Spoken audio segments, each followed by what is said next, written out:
We're the Good Neighbor Network, FM 101.9 and AM 1450 Murfreesboro, FM 100.5 Smyrna, audio and video streaming at WGNSradio.com. This is the WGNS Action Line, talking with Rutherford County newsmakers about what matters most to you. Now, your host, Bart Walker. Well, good morning to you. Welcome in. We're going to be talking about Rutherford County this morning. And with us this morning, our county mayor, Joe Carr. Joe, good morning to you. Morning, Bart. How are you this morning? I'm doing great. Good to have you with us today. Thank you. Good to be here, always. You've been busy over the weekend, I understand. I've been busy. Busy. Busy. Very busy, Joe Bart. is a beekeeper, I am among a other beekeeper, things. yes. So That's fun to do, isn't it? Relaxing. Yeah, for me it is. We're in the middle of the harvest. Mm-hmm. I tend to wait a little longer than most beekeepers to harvest because I want to make sure that the bees have capped the honey. There's a wax capping that they put on it that tells you when you can when it's best to pull. If you pull it too early, your moisture content. If your listeners care, I don't know if you do. You care about this, Bart? I just kind of launched into. No, this is I exciting. just launched into beekeeping. You didn't ask. I don't know why I did The that. heck I with the apologize. Do you want to talk about this? Yeah, let's don't talk about the county. Let's talk about bees. Well, beekeepings are an essential part of agriculture. So, in a sense, we are talking about the county if we want to rationalize the conversation a little bit. But no, you just got to be careful that you don't harvest your honey too early because the moisture content, if it's too high, especially if it's above 18%, can lead to fermentation of the honey. It's very runny, and it can lead to fermentation, which will then spoil because it hasn't been capped. Once the honey is capped, it is good indefinitely because the moisture content of the honey is now below 18%. And the bees know, because God made honeybees to do just what they do, make honey. They know exactly when to cap the honey, and it's when the moisture content is under 18%. So you're supposed to typically wait till your hives are 90% or more capped. Some beekeepers get a little anxious and a little in a hurry to harvest before they get to that, and you might have a fermentation problem. So we wait. I try to wait a little longer. So point being, is the honey better? The taste is the same, but the viscosity of the honey is different, and so it's much thinner when it's harvested too early. It's almost watery. Now it tastes good, but you better eat it quickly because it doesn't store as well because it's still got too much moisture in it. So right now this is the ultimate time. Well, it does. It really depends on each hive. Each one is different. Each hive and each apiary is different as to when they cap it. I tend to wait, but I would rather wait too long because you can't really wait too long than I would harvest it too early. And so I know that some beekeepers were harvesting into June, middle of June. I've never harvested that early. I typically wait to the end of July or 1st of August. So, but anyway, and it's been real humid. We've had a lot of rain, and so that has a tendency to slow down the drying of the honey or the dehydration that we're looking for. Now, if you were to equate the activities in that beehive to the activities in Rutherford County and what's going on today. That is a wonderful analogy. How long have you been waiting to use that? That is great. So the county is a beehive of activity, Bart, to borrow that metaphor. And it's a really good metaphor because the colony of bees, everybody thinks that the queen runs the colony or the beehive. That is not the case. The queen literally serves at the pleasure of the hive, and if the queen does not perform her duties, and she only has one job, and that is to lay eggs, and if she doesn't do that job, the hive will collectively decide her services are no longer required. And That's sort of like your job. It's exactly like mine. It's not sort of like anything. It is exactly like my job. When the collective, the citizens of the county, determine that my services are no longer required, they will make the necessary arrangements to make sure that I'm expelled from the hive.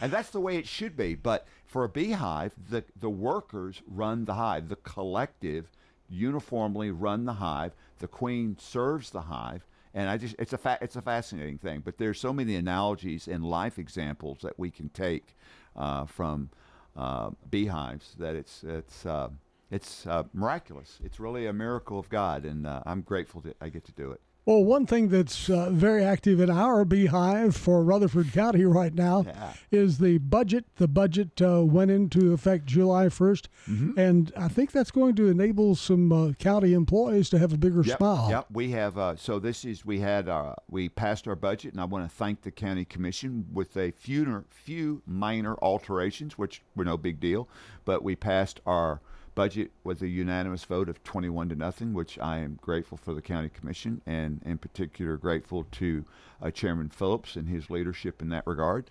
Sometimes, well, many times, the county commission can be like herding cats, and so Chairman Phillips did an excellent job in that. And of herding cats, but getting everybody to understand, that what we had was a good budget, a third year in a row. Essentially, it's not exactly this way, but essentially, for practical purposes, we had a balanced budget, third year in a row. That's never happened. Third year in a row, we've given raises to county employees. That's never happened before in Rutherford County, at least that we can find.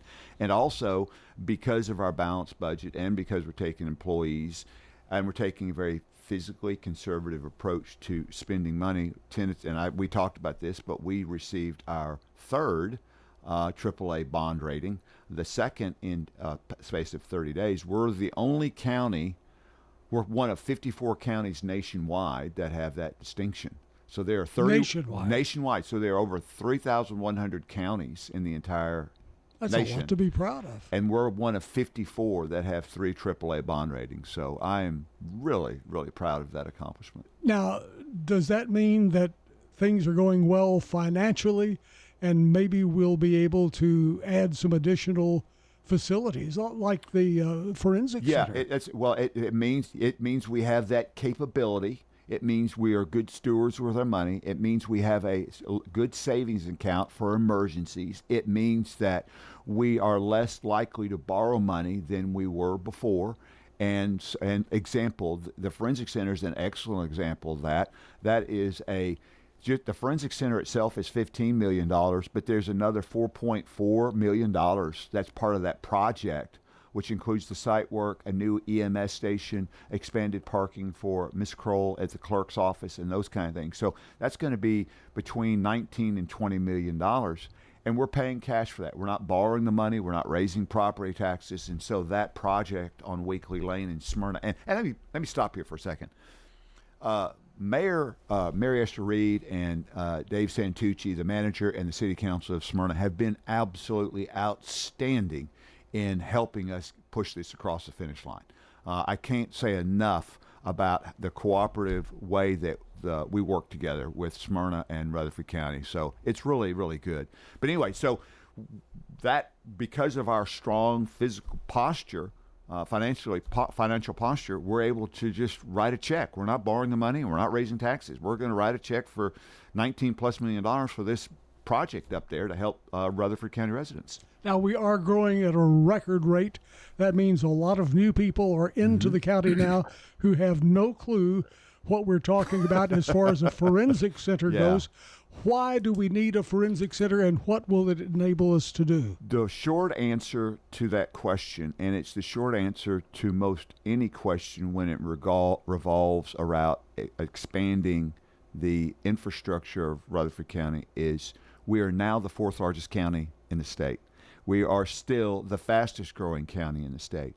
And to be candid, we have lagged behind other counties with similar growth or even less growth when it comes to supplying the infrastructure those county residents statutorily by law should expect. One of those things that we're required to do is to perform autopsies.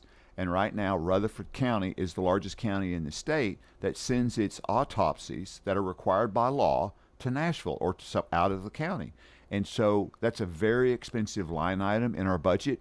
And so by bringing that operation or that capability into Rutherford County, we're not only saving the county residents money, but we're also creating an opportunity for approximately 20 other counties, according to the state health department, to use our facility once it gets operational in 2027. So it's the perfect storm for us to walk through and say we can reduce our budget and we can provide a service to other counties at a cost that saves them money, but also helps generate revenue to us, so we can offset those costs. You had brought this up before, and we have thought about this.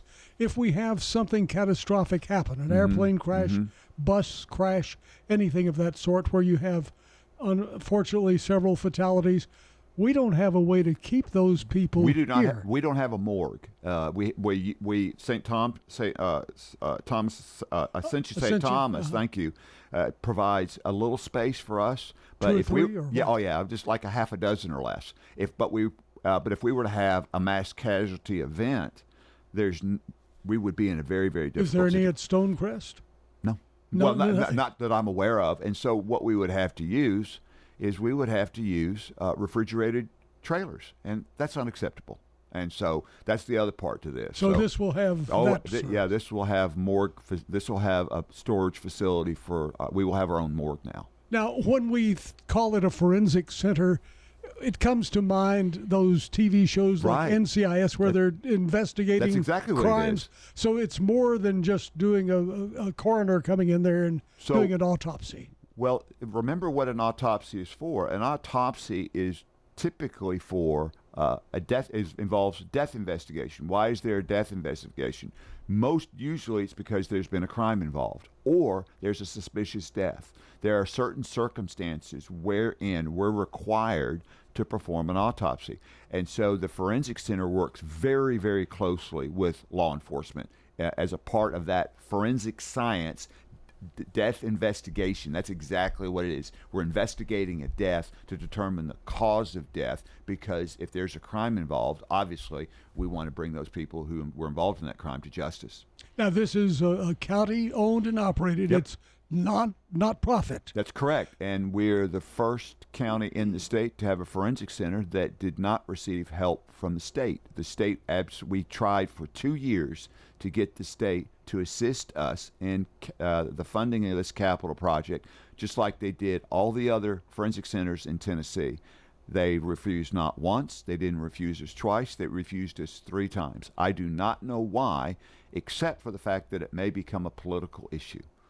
Do you think we are disliked by some people, Rutherford County? I think our growth, this is pure speculation on my part, Bart, but I think our growth has created a bit of envy on the part of others.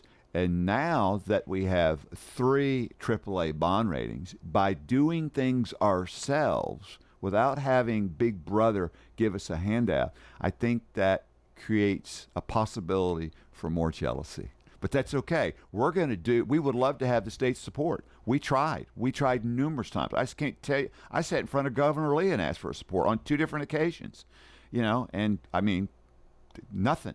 And I don't understand it, other than the politics of the current facility in Nashville was greater than something that we can overcome. I'm hopeful that with a new governor in 2026, that attitude will change. So that's what we have in front of us. The Forensic Center, when will we be walking into it? The projected opening will be the first quarter of 2027. As a matter of fact, I'm glad we're bringing this up, because they started moving dirt on Monday of this week, and we're now, I think I told you we had to reschedule the groundbreaking, and so we're going to have, I think, the groundbreaking in August, and I will make sure that WGNS is aware of that, because we'd love to have you there. Love to get some photographs and sound and absolutely. Video, whole bit. We will keep, as soon as we get a date locked down, we'll be absolutely tell you and your listeners, because we want the Good Neighbor Station to know that what's going on in Smyrna. Well, let's move now to from forensics to garbage. We're always talking trash, aren't we, Bart? Well, the transfer station opened last month and going strong. It opened July 1. Yeah. And Well, I guess that's almost last month. Yeah, it is. We've almost completed a month, and the mayor gets to tell all the doubters, all the naysayers, all the people who said the mayor didn't have a plan, all the people that didn't understand the business plan, who didn't understand what pro forma meant, who couldn't add. I can't wait to say I told you so, because the transfer station is going phenomenally well. And I will have some specific data points after about 3 months where we can discuss specifically what the metrics are of those performance. Okay. Now, I guess that brings us around to another area, and that is with all of this happening, there are things that we need to look at. The city has annexed the landfill. Yeah, the city of Murfreesboro has annexed the Middle Point landfill, so not the Rutherford County old landfill or our transfer station, which happen to be next to each other. That's correct, but just the Middle Point landfill. Okay, so what does that do? Well, what that does is it allows Murfreesboro to have some additional oversight, which I applaud Mayor McFarland and Darren Gore and the City Council for their vision in this regard, because I think over the last several months, TDEC has had multiple infractions again. Republic has had multiple infractions cited by TDEC again. And so this idea that, as one commissioner said, notably, that they're not the same Republic that they were 7 years ago. They're a good neighbor now. Well, half of that's right. You're right. They're not the same neighbor they were 7 years ago, because they keep getting violations, and in some cases I think they're worse. And so what this does is this allows the city of Murfreesboro to have some oversight, specifically in the area of stormwater runoff, which is a chronic problem out there. When you get a heavy rain, trash literally flows off a trash mountain across Landfill Road into Matthews Lake and is directly then funneled into Stones River. And we've got video of that, and it's just outrageous that Republic continues to have these problems. What could they do to stop that? They could, first of all, they could provide the appropriate cover. At the end of every day, they're supposed to cover their trash, and they don't do that. They chronically do not provide adequate cover. So when you get a heavy downpour, the trash literally comes off Trash Mountain and flows into a dry creek that crosses Landfill Road directly into Matthews Lake, which then is deposited directly into Stones River. It's a mess. By the way, I want to let people know WGNS is here to give you both sides of every issue. We want to stay neutral and let you present your information.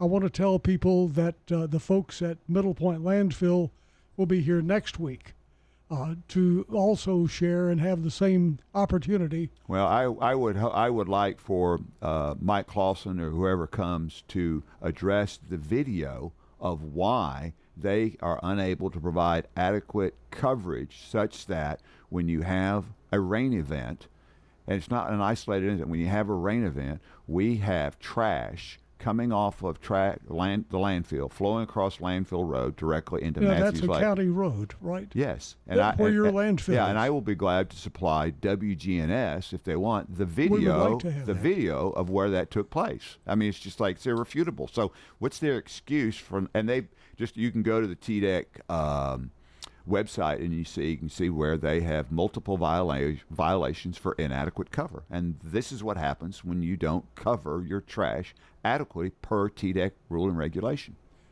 Is that a different regulation from what they have in other states, or is this a pretty normal thing? I don't know what other states, how they regulate that, Bart. I would imagine some states, just like anything else, have stricter regulations, and some states aren't as strict. But the rules are there, and we're just trying to get TDEC to enforce their own rules. But it seems to be Republic at this facility is unique from other landfills around the state. And because I've been to other landfills, and those landfills don't have these kinds of problems, and I do not know why. But why is TDEC being just sort of left aside? They are not paying attention. I have my reasons for why that's the case, but that's probably a question you would want to ask TDEC. Okay. Very good. We're going to pause for just a moment.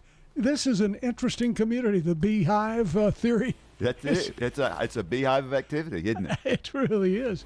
We're going to pause for just a moment. We'll be back, and we'll start taking some questions. If you have a question you want to text to us, 615-893-1450. I know you have questions today.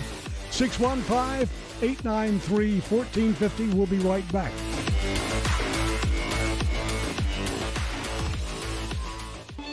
FM 1019, FM 100.5, WGNSradio.com. The Good Neighbor Network. And I would highly recommend Adams Place. It's a place to enjoy life. It's comfortable. The settings are home-like and not sterile. Adams Place is a place they're looking out for you. You feel at home, and I'm very fortunate there's a lot of people here I already knew. To get back to the food, I want to say one thing. The chef does a fabulous job here. I'm Larry Castelli. You know, I would highly recommend Adams Place. WGNS is powered by Middle Tennessee Electric. MTE's Drive EV program has resources for members who would like to learn more about all aspects of EVs. MTE is developing programs and educational materials to answer member questions. Learn more at driveev.com. 50 fresh, flavorful seasons at the Rutherford County Farmers Market. You bringing your tomatoes this Friday? Sure am. Picked fresh this morning. Then I'll bring the sourdough. Rutherford County Farmers Market, Tuesdays and Fridays, 7 to 1 at Lane Agri Park in Murfreesboro. This is Peter Demas, and our family is inviting your family to come eat with us at Demas's restaurant. Right now there's this big talk of tariffs. So we start looking at where do all of our suppliers get their product from. Even though we're buying it from, and it looks like it's from an American company, but they're getting it from China. What we're trying to do is we're trying to give people the value.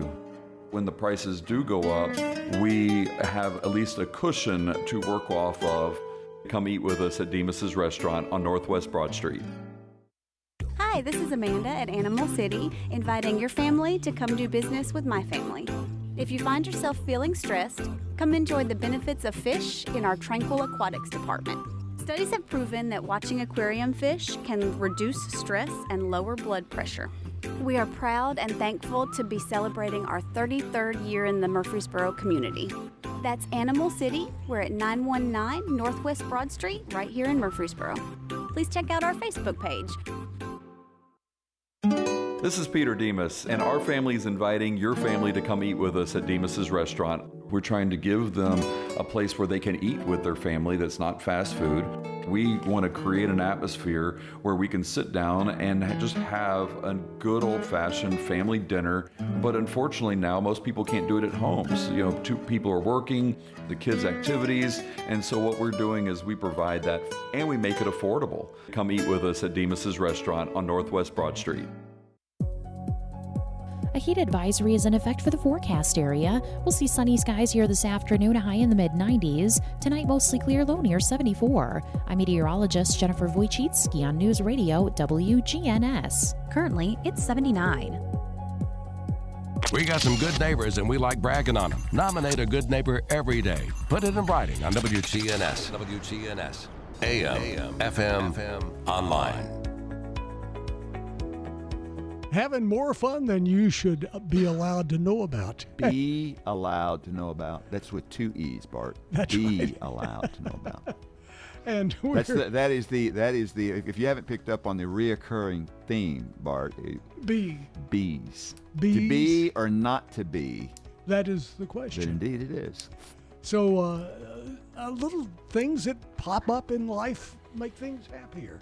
Yeah. Challenging. Yeah. What's the biggest challenge you have right now with the county? I mean, we've got the Forensic Center on the road.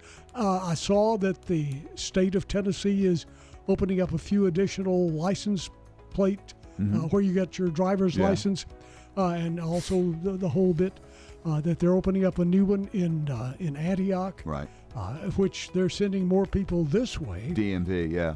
Are we going to be having any more places to take your test? Yeah, I think we're looking into that. I'd be honest with you though, the sometimes it's difficult having the state, especially the DMV, as a partner in one of our buildings, but they do provide a invaluable service to the county residents, and so we're certainly cognizant of that, and to the extent that we can provide those synergy of services that are grouped together so the consumer, in this case the property taxpayer, can go to one or two places to get those services done, that would be a great thing for us to continue to try to achieve. Okay. And so right now we have 2 locations to get Bart, your... No, we got more than that, Bart. We've got we got off the square on Walnut, then we've got one stop out in Blackman, and then we've got... You can take the test there. I believe so. There's a DMV at the now. Well, no, I take that back. The clerk's office off the square there. That's not a DMV location. That's just where you get your license plate. The DMV location, though, we still have one off of at one stop, and we have one over off of Samsonite. Yeah, off of Samsonite. And you can get your license renewed at a kiosk. That's correct. In the library, Line Ball Library. That's true.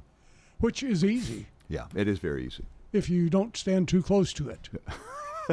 I did too close the first, and it just said, stand here and push this button. And I stood there and I pushed the button, and then it wouldn't work. You got chastised, didn't you? Yeah, I did. You failure to follow instructions, Bart? Then I realized I was supposed to be way back.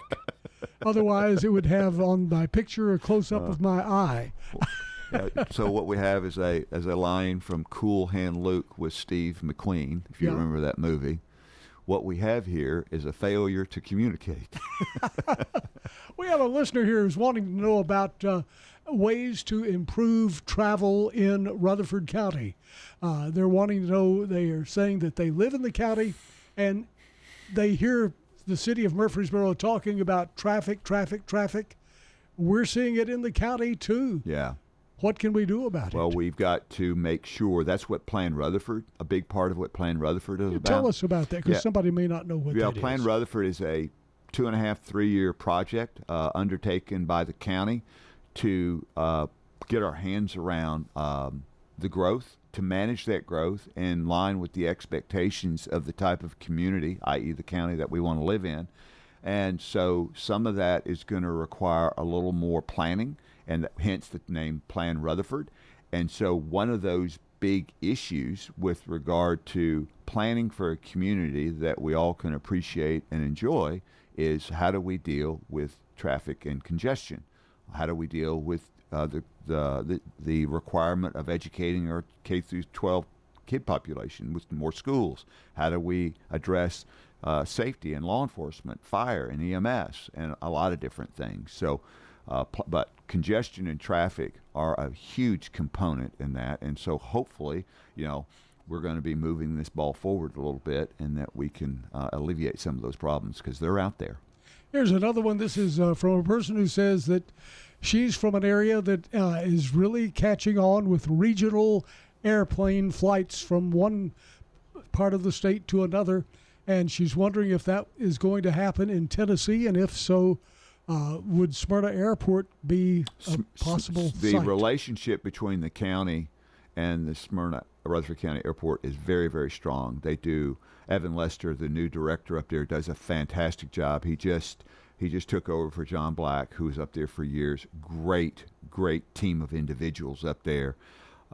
This is one of those things where Mayor Mary Esther Reed and I just were hand in glove on the what that airport brings to the community in the way of economic development and flight. And so, yes, we're always looking for an opportunity to expand the capability of that airport. That airport has I think that's like an 8,100 foot runway, and then it has another 6,000 foot runway. So it's a hub of commercial activity for the county and the Middle Tennessee region. By the way, it's the largest general aviation airport in the state, and the 4th largest by traffic in the state, behind Shelby, Nashville, and Knox County.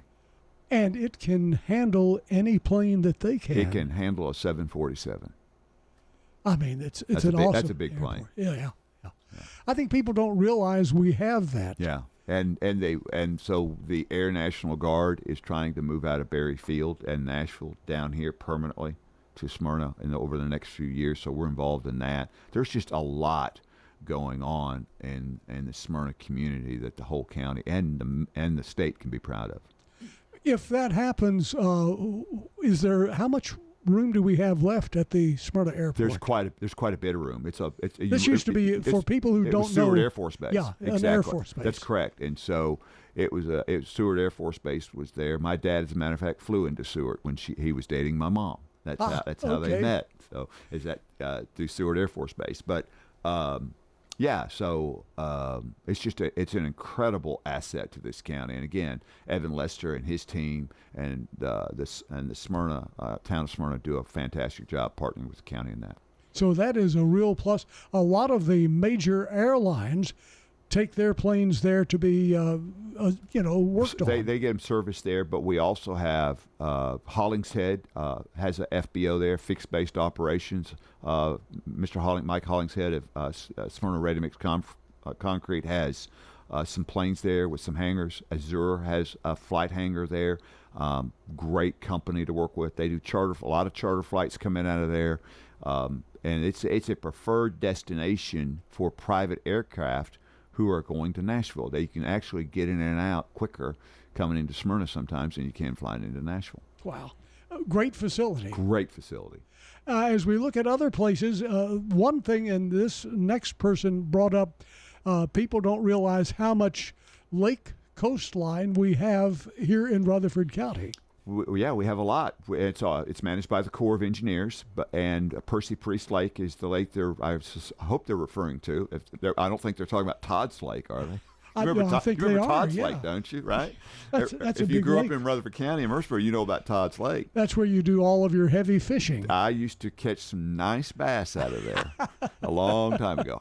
But they're talking about Percy Priest, and Percy Priest is managed by the Corps of Engineers. It's called a recreational lake, and so they're very particular about how much water a consolidated utility district can pull out of the lake. That's managed by the Corps. And so it touches several counties as well. But, yeah, Rutherford County, Davidson County, Sumner County, Wilson County. So, I don't think Sumner, but Wilson, they all touch that. Now, part of Percy Priest is not they have a lot of trees that are in the water, and you can still hit them because the water level varies. The water level is low, yeah, so especially at winter pool. Summer pool is higher, than winter pool is lower. But, yeah, and during winter pool, boaters have to be careful and make sure they stay in the channel. The bass fishermen typically know where those trees are because that's where they fish. That's where the fish tend to congregate. Now, is Old Jefferson under Percy Priest Lake? Yes, I believe it is. Yes, sir.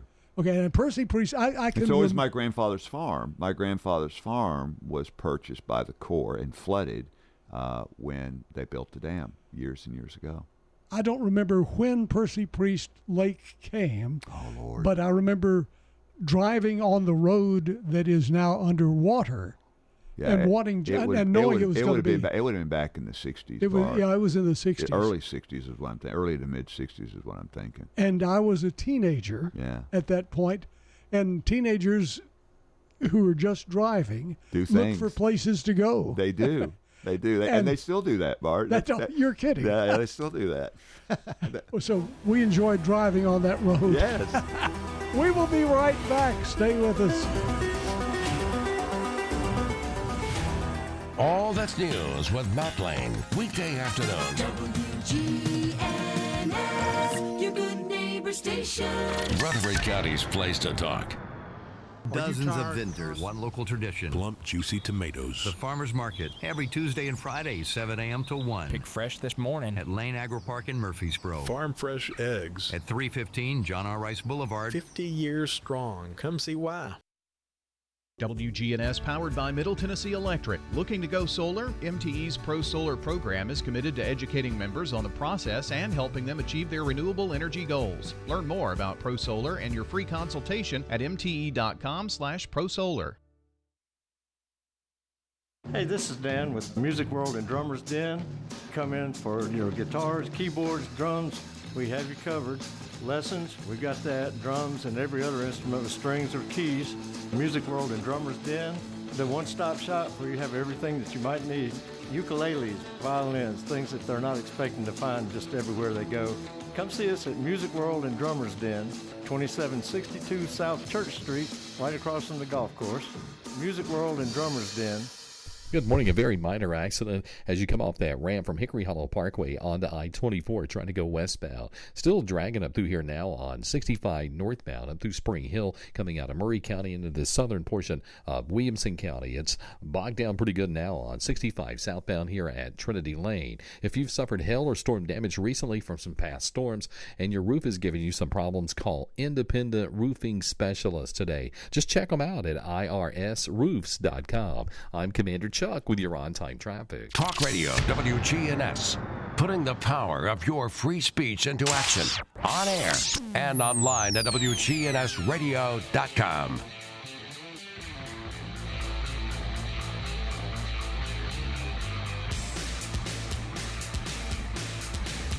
We have knocked it up to 82 degrees today. Right now, 82. Going to be up to 94 today. But that's going to feel like well over 100. I walked down here. I mean, you could cut the air. You couldn't cut it with a knife. It's thick out there, Bart. Everybody better hydrate and be careful. Again, I was out pulling hives yesterday afternoon late after I got off work. And, man, I'm going to tell you something. After doing that for 2 or 3 hours, this old man was exhausted. That keeps you young, though. I don't know. That killed me, I think. I will tell you, I was pulling honey on, Sunday, and in the space of 1 hour, I had sweated out over 7 pounds. I had lost 7 pounds in 1 hour through dehydration. Interesting. And you can get heat stroke pretty quick when you get that dehydrated. So people, please be careful and hydrate. And if you feel lightheaded, sit down, but just take care of yourself in this heat. And if you're new to the area and you're thinking, well, this is something totally different for this area, we've had heat all along. And our heat is unlike other heat in a lot of parts of the country because it's very humid. And yes. So the effect of that is your body has a hard time perspiring. And so you actually have a more difficult time pulling that water away from your skin so you can continue to be cool. So we don't have a dry heat. We have a very wet heat. Okay. A sauna heat. Drink plenty of water. Drink plenty of water. Okay, here's another one. Listener said that she went to the recent Friday Night Live on the Murfreesboro Square. They had porta potties, but they're not as good as the regular plumbing inside the courthouse. I can understand and appreciate that. And, you and I kind of went around and around about this a couple of months ago. Friday Night Lights and the Murfreesboro First kind of people are responsible for providing those bathroom services typically, and they have relied on the courthouse to accommodate literally thousands and thousands of people. The courthouse is over 150 years old. The plumbing is not set up for that type of traffic. And quite honestly, it got to be, Bart, where chronically every morning coming in on a Monday, we were having massive sewage problems inside the courthouse because people don't know how to take care of that facility.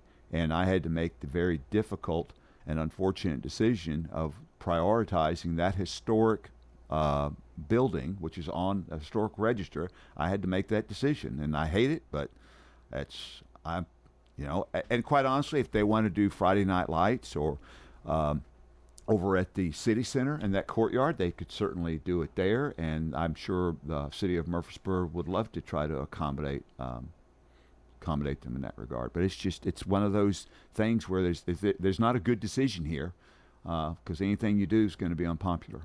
Our phone number, if you have a question to text to us, 615-893-1450. 615-893-1450. And this person is asking us about the future of the Goldsteins building. They said you've talked about it and they've seen it moving and they're ready to go to the museum there, but they don't see it happening. Well, the fact that you... I think they wanted instant. So this is great. We're going to do another nature analogy, Bart. The activity around the Goldstein building is a lot like a duck on a pond. There's a lot of activity underneath the waterline. Okay. There's a whole lot going on. The duck is cool and it's calm. It doesn't look like, except the duck's just moving through the water. Yep. But you don't know what's going on underneath. His feet are going. And his feet are just going. And that's what we're doing. We hope that we will be making an announcement in the coming months, just a couple of months, on the Goldstein building. We know that the challenge for the county is right now it has the election office in it, it has building and codes in it, it has codes department, and so there are 4 different departments, and court reentry, court services, and so we have 4 or 5 different departments in there, and that building wasn't designed, like the courthouse wasn't designed for the traffic that it accommodates, and so it's wearing out very, very quickly. We know we're going to have to replace the HVAC system, which is about $1 million in the next couple of years. We know we've got significant problems with the elevator, which is very, very old, that we can't get parts for, which we're required to by ADA laws. We know that we have a roofing problem that's going to probably be another $1 million, and so we're talking about spending several millions of dollars in this building for a purpose for which it wasn't designed. And so now what I want to do is I want to find an administrative building close to the square that I can move those people out and then refurbish the Goldstein building for something more for which it was designed to do, like a museum, like maybe a little convention center, something like that. And so we're hopeful. We are moving with all due haste. It just takes a while. It's interesting you mentioned that, because I guess it was a month ago on this radio station, on this show, another person was saying, I wish we could get with the county and go together and build a building. Yeah, Mayor McFarland has said that. I mean, I don't know if he was saying that or not, but he and I have talked about it. He did say it. The problem, the challenge that we have, we would be great with that idea. We tried to get... This is at the old Methodist Church. Yeah, location. We also had the problem with that Limeball Library down on the square is attracting homeless population, because to be quite honest with you, they let them come in there and use their computer services, I guess, which is fine, but we were feeding them off the square, so the homeless and the indigent population was congregating around Limeball Library, and it was creating traffic issues for families wanting to come to Limeball Library. And so Mayor McFarland and I thought, well, why don't we move the library out into the community? Instead of having one 30,000-foot building, why don't we have 2 15,000-foot facilities, one out maybe in Blackman and one out in Christiana or in the north side of the city up towards Siegel. And we just couldn't get the board to go along with that. And honestly, the idea was for us to move those Goldstein people into Limeball Library and then to do a better job accommodating the citizenry by decentralizing Limeball Library. The library board just didn't want to do that. So it's going to stay there, I guess. But I still have the problem of what am I going to do with Goldstein? So I'm still stuck with that problem. So I'm going to solve it. I'm a problem solver. I mean, I'm telling you, there's not a problem that I don't enjoy trying to get my hands around. So we've got a solution. It's just taking a while to execute. How could the Goldstein building serve as a museum if it can't serve as an office?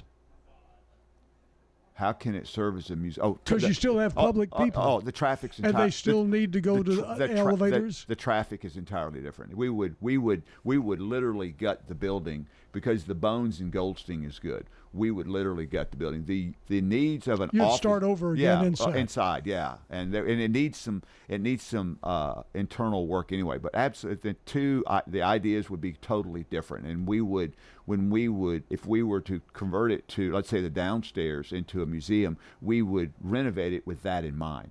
That building was never constructed to do what it's doing. If you wanted to start all over, that would be fine, but that's very, very expensive. That is what they have done in Louisville, Kentucky.